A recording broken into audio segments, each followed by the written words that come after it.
Hello friends, welcome to நாகுவின் சமையல். நம்ம இன்றைக்கி பேக்கிங் கிளாஸில் வந்து ஃப்ரெஷ் ஸ்ட்ராபெரி வச்சு ஒரு ஸ்பாஞ்ச் கேக் செய்ய போகிறோம். அது எப்படி செய்கிறதுன்னு இப்போ பார்க்கலாம்.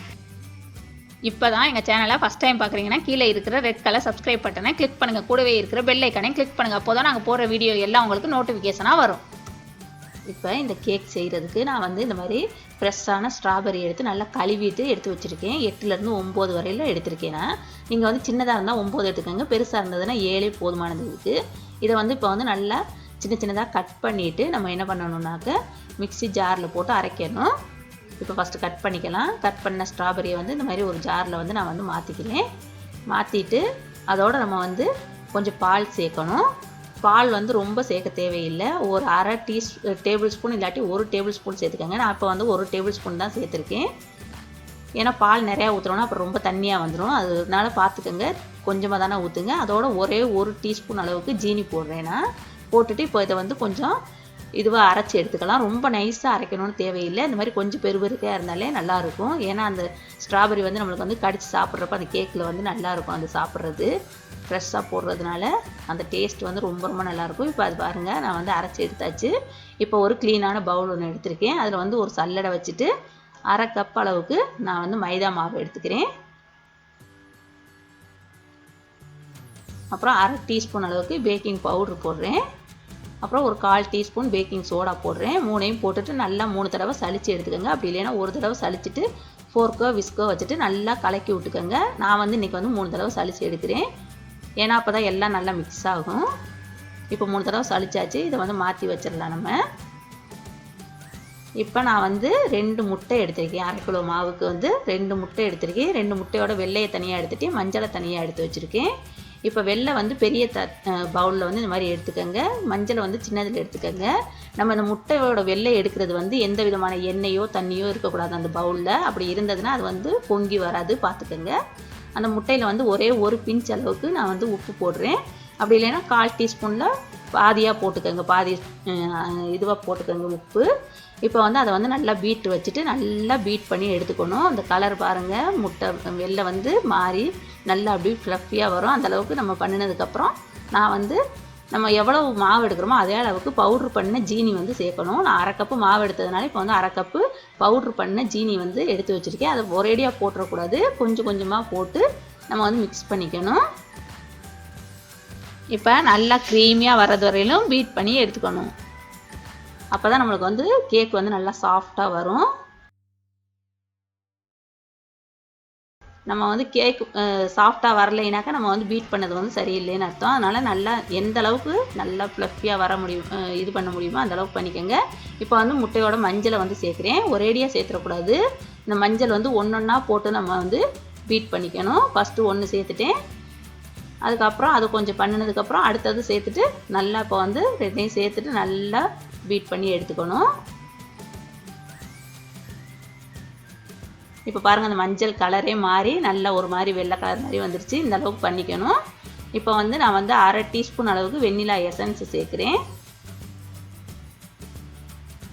அடுத்தது 1/2 டீஸ்பூன் வந்து மில்க் எசன்ஸ் இல்லாட்டி பட்டர் எசன்ஸ் சேர்த்திங்கன்னா நல்லாயிருக்கும். அது உங்கள்கிட்ட இல்லைனாலும் பரவாயில்ல, சேர்க்க வேணாம். அது சேர்த்தோன்னா இன்னும் நம்மளுக்கு வந்து அந்த பேக்கரியில் கிடைக்கிற அதே இது டேஸ்ட்டோடு கிடைக்கும். அதுக்காக தான் நான் வந்து இது வந்து சேர்க்குறேன். இது வந்து என்கிட்ட இருக்கிறதுனால நான் சேர்க்குறேன், இல்லைன்னா பரவாயில்ல. அது சேர்த்துட்டு சும்மா ஜஸ்ட் கலக்குனா போதும், ரொம்ப மிக்ஸ் பண்ண தேவையில்லை. இப்போ வந்து 2 டேபிள் ஸ்பூன் அளவுக்கு எண்ணெய் ஊற்றுறேன்னா, இந்த நம்ம எடுத்த மாவுக்கு வந்து 2 டேபிள் ஸ்பூன் எண்ணெயே போதுமானது. எண்ணெய் ஊற்றிட்டு சும்மா ரொம்ப மிக்ஸ் பண்ண வேணாம். ரொம்ப மிக்ஸ் பண்ணிங்கன்னா அந்த பொங்கி வந்த எக்கு வந்து இதுவாகிடும், அமுங்கி போயிடும். அதனால் கொஞ்சம் லேசாக 2 சுற்றிட்டு எடுத்துருங்க. இப்போ வந்து பீட்டரை வந்து நம்ம வந்து கலட்டிடலாம். பீட்டரை வந்து கலட்டுறப்ப இந்த மாதிரி மெதுவாக கலட்டிட்டு நம்ம வந்து டப்புன்னு தட்டக்கூடாது. இந்த மாதிரி சும்மா லேசாக ஆட்டி விட்டுட்டு அதில் இருக்கிறத வடித்து எடுத்தோம்னா போதும். ஏன்னா டப்புன்னு அடித்தோம்னாக்கா அந்த பீட்டர் வந்து சீக்கிரமே கெட்டு போயிடும். அதனால் அதை முக்கியமாக பார்த்துக்கோங்க. நிறையா பேர் வந்து அந்த பவுல்லே வச்சு தட்டுவாங்க, அந்த மாதிரியெல்லாம் தட்டக்கூடாது.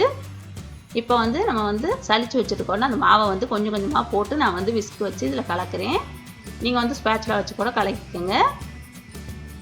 ஒரேடியாக போடாதீங்க, கொஞ்சம் கொஞ்சமாக போட்டு. இப்போ பாருங்கள் எல்லா மாவையும் போட்டு நான் வந்து கலக்கிட்டேன். அந்த ஓரத்தில் இருக்கிறதெல்லாம் நல்லா வலிச்சு விட்டுக்கிட்டு கலக்கி விட்டுக்கணும். அப்போ தான் நம்மளுக்கு வந்து மாவு வந்து கட்டி இல்லாமல் வரும். அதே மாதிரி ஒரே மாதிரி டேரக்ஷனில் கலக்கணும். இது கலக்கிறப்ப இப்போ வந்து நான் வந்து ஸ்ட்ராபெரி எசன்ஸ் எடுத்திருக்கேன். இது ஸ்ட்ராபெரி எசன்ஸ் சேர்க்கறதுனால நம்மளுக்கு வந்து நல்லா அந்த ஃப்ளேவர் அப்படியே கிடைக்கும். 1/2 டீஸ்பூன் நான் வந்து ஊற்றுறேன். நீங்கள் வந்து எசன்ஸ் ஸ்ட்ராபெரி எசன்ஸ் இல்லைனாலும் பரவாயில்ல, ஏன்னா நம்ம வந்து ஸ்ட்ராபெரி அரைச்சி போடுறதுனால சரியாக தான் இருக்கும். உங்கள் கையில் இருந்துச்சுன்னா நீங்கள் சேர்த்துக்கோங்க.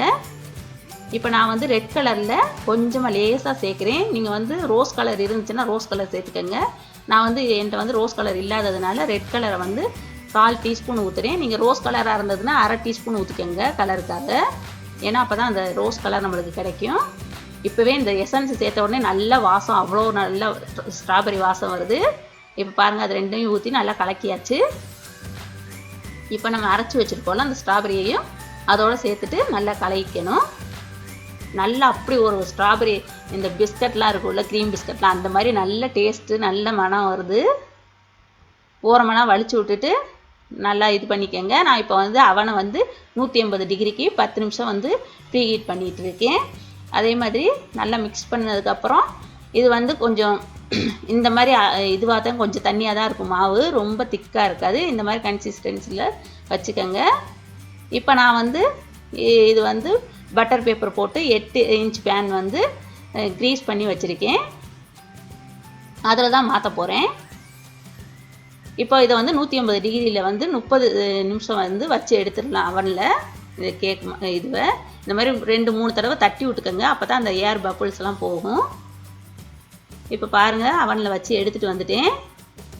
நல்லா ஆறுனதுக்கப்புறம் தான் இந்த மாதிரி வெளியில் எடுக்கணும். பாருங்கள் எவ்வளோ சாஃப்டாக சூப்பராக இருக்குன்னு. அவ்வளோ ஒரு சாஃப்டாக இருந்துச்சு. என்னோடய ஃப்ரெண்ட்ஸுங்க வந்து நிறையா பேர் கேட்டிருந்தாங்க, பேக்கிங் கிளாஸ் நிறையா வீடியோ போடுங்க, நல்லா யூஸ்ஃபுல்லாக இருக்குது, நீங்கள் வந்து ரொம்ப க்ளீனாக சொல்லி தர்றீங்க கிளியராக அப்படின்னு சொல்லிட்டு.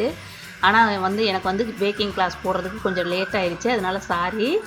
அதனால தான் நிறைய பேர் கேட்டதுனால தான் சரி நம்ம பேக்கிங் கிளாஸ் ஒரு வீடியோ போடலாம் அப்படின்னு சொல்லிட்டு, ஃப்ரெஷ் ஸ்ட்ராபெரி கேக் போடலாம், ஸ்பாஞ்ச் கேக் அப்படின்ட்டு இந்த கேக் வந்து உங்களுக்காக நான் வந்து இந்த வீடியோ வந்து அப்லோட் பண்ணியிருக்கேன்.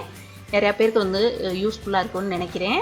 ரொம்ப ரொம்ப அப்படி ஒரு நல்ல சாஃப்டாக இருந்துச்சு. இது ஆறுறது கூட விடலை. என் பசங்க வந்து அப்போவே சாப்பிடணும் அப்படின்னு சொல்லிட்டு சாப்பிட்டுட்டாங்க. நீங்களும் இதே மாதிரி செஞ்சு கொடுத்து பாருங்கள் உங்கள் குழந்தைங்களுக்கு. இந்த வீடியோ பிடிச்சிச்சின்னா லைக் பண்ணுங்கள், ஷேர் பண்ணுங்கள், சப்ஸ்கிரைப் பண்ணுங்கள், கூடவே இருக்கிற பெல் ஐக்கானையும் கிளிக் பண்ணுங்கள். தேங்க்யூ.